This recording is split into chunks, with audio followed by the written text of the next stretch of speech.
በስመ አብ ወወልድ ወመንፈስ ቅዱስ አሐዱ አምላክ። አመ ሰኑይ ወርኃ ሰኔ በዛቲ ዕለት አስተርእዮተ ሥጋሆሙ ለዮሐንስ መጥምቅ ወለኤልሳዕ ነቢይ በሀገረ እስክንድርያ በሞይለ ኡልያኖስ ከሃዲ ወፈቀደ ይህንጽ ምኵራቦሙ ለአይሁድ እምድኅረ አናህልዎ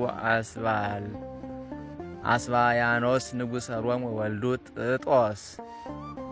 አንድ አምላክ በሚሆን በአብ በወልድ በመንፈስ ቅዱስ ሰኔ 2 ቀን በዚህች ዕለት የመጥምቁ የቅዱስ ዮሐንስ ሥጋ እና የቀናተኛው የኤልያስ ደቀ መዝሙር ከሆነው ከነቢዩ ኤልሳዕ ጋር በአንድነት ተገኘ። ከሃዲው ንጉሥ ኡልያኖስ የጥጦስ ልጅ አስባስያኖስ ካፈረሰው በኋላ በዘመኑ በኢየሩሳሌም የአይሁድ ምኵራቦችን ሊሠራ በወደደ ጊዜ እርሱ በቅዱስ ወንጌል ደንጊያ በደንጊያ ላይ ተቀምጦ ሳይፈርስ በዚህ አይቀርም የተባለውን የእግዚአብሔርን ቃል ሊሽር ፈልጎ መስራት በጀመረ ጊዜ 3 ጊዜ ፈረሰበት። አይሁድም እንዲህ አሉት፣ የደጋግ ክርስቲያኖች አጽሞቻቸው በዚህ ቦታ ስለሚኖሩ ከዚህ ካላወጣሃቸውና ካላቃጠልካቸው በዚህ ቦታ ምኵራብ አይሰራም በዚያ አሉት። በዚያን ጊዜም የቅዱሳን አጽሞቻቸውን አውጥተው በእሳት እንዲያቃጥሉ ታዘዘ። ባፈለሱትም ጊዜ የመጥምቁ ቅዱስ ዮሐንስንና የነቢዩ ኤልሳዕን ሥጋቸውን አግኝተው በእሳት ሊያቃጥሉ ፈለጉ። ምዕመናንም መጥተው ለወታደሮች ብዙ ገንዘብ ሰጡ። ንጉሡም ሰምቶ እንዳያጠፋቸው በዚያች አገር እንዳያስቀሩ ካማሏቸው በኋላ የቅዱሳኑን ሥጋ ወሰዱ። የኡልያኖስም ዜናው እንዲሆነ የጳጳሳት አለቆች ባስልዮስና ጎርጎርዮስን ባሰራቸው ጊዜ እነርሱ በቅዱስ መርቆሬዎስ ስዕል ዘንድ እያለቀሱ ጸለዩ። የክብር ባለቤት የሆነ የጌታችንን የከበረ ስሙን ሰድቧልና ያን ጊዜ እግዚአብሔር ቅዱስ መርቆሬዎስን በአካለ ነፍስ ላከው።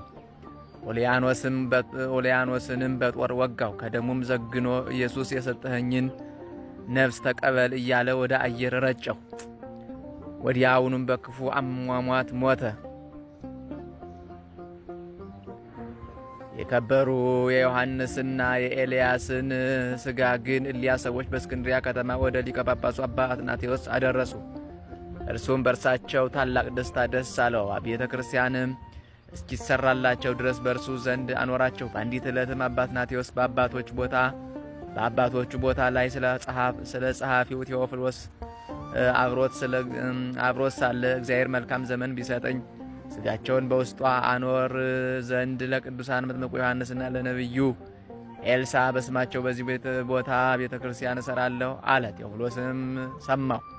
አባ ቴዎፍሎስም በተሾመ ጊዜ አባ አትናቴዎስ የተናገረውን ያንን ቃል አስቦ ቤተ ክርስቲያን ሠራ። ከእርሱ ጋራም ብዙዎች ካህናትንና የክርስቲያን ወገኖችን ይዞ የቅዱሳን የመጥምቁ ዮሐንስና የነቢዩ ኤልሳዕ ሥጋቸው ወዳለበት ሄደ። በታላቅ ክብርም ተሸክመው አምጥተው ወደ ቤተ ክርስቲያን አስገቡ። ሥጋቸውንም ይዘው በሚጓዙበት ጊዜ በየጎዳናቸው አቅራቢያ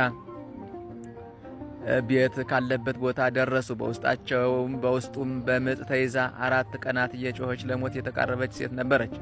እርሷም አረማዊት ነበረች። በቅዱሳኑም ሥጋ ዘንድ ካህናቱ የሚያመሰግኑትን ሰምታ በቤቷ መስኮት ተመለከተች። ይህ ምንድን ነው ብላ ጠየቀች። የቅዱሳን የመጥምቁ ዮሐንስና የነቢዩ ኤልሳዕ ሥጋቸው ነው አሏት። እርሷም በዚህ ስቃይ ከዳን ክርስቲያን ሆናለሁ አለች። ገና ቃሏ ካፏ ሳይፈጸም ያን ጊዜ መልካም ሕፃን ወለደች። ስሙንም ዮሐንስ ብላ ጠራቸው። ከዚህ በኋላ ከቤተሰቦቿ ሁሉ ጋር የክርስትና ጥምቀትን ተጠመቀች። የቅዱሳኑን ሥጋቸውን በቤተ ክርስቲያን ውስጥ አኖሩት። ከእርሳቸውም ታላላቅ ድንቆች ታምራቶች ተደረጉ። በቅዳሴ ቤተ ክርስቲያንም ጊዜ ከሊቀ ጳጳሳት አባ ቴዎፍሎስ ጋር ብዙዎች ሰዎች ቅዱሳን መጥምቁ ዮሐንስና ነቢዩ ኤልሳዕን ሲዞሩ አዩአቸው። በቀድሞ መልካቸው ያውቋቸዋልና። የመጥምቁ ዮሐንስ መልክ ሁለመናው ጸጉር ሲሆን ኤልሳዕም ቁመቱ ረዥም፣ ራሱ በራ ነበር። ከዚህ በኋላ ኤጲስቆጶሱ አባ መቃርስ በሰማዕትነት በሞተ ጊዜ ሥጋውን ከቅዱሳን ዮሐንስና ኤልሳዕ ሥጋ ጋር አደረጉ። ለእግዚአብሔር ምስጋና ይሁን፣ እኛንም በጸሎታቸው ይማረን ለዘላለሙ አሜን። ሰላም እብል አስተርእዮቶሙ ናዮ ለሥጋ ዮሐንስ መጥምቅ ወለሥጋ ኤልሳዕ ለይተልዮ አቅረበ ሎሙ አኮቴተ ወተጋንዮ ከመክህሉ አረማዊተ እማመ ወሊድ አጥእዮ ተአምሪሆሙ ቴዎፍሎስ ርእዮ። በዚችም ዕለት የቄርሎስ የአክሌጥስና የኢትዮጵያ መነኮስ የቀውስጦስ መታሰቢያቸው ነው። እግዚአብሔር በጸሎታቸው ይማረን ለዘላለሙ አሜን። በስመ አብ ወወልድ ወመንፈስ ቅዱስ አሐዱ አምላክ አመሰልሱ ለወርሃ ሰኔ በዛቲ ዕለት አይረፈት ቅድስት ወመስተጋድል ተሃራሚት ወንጽሕት ማርታ። ወበዛቲ ዕለት ኮነ ሰማይተ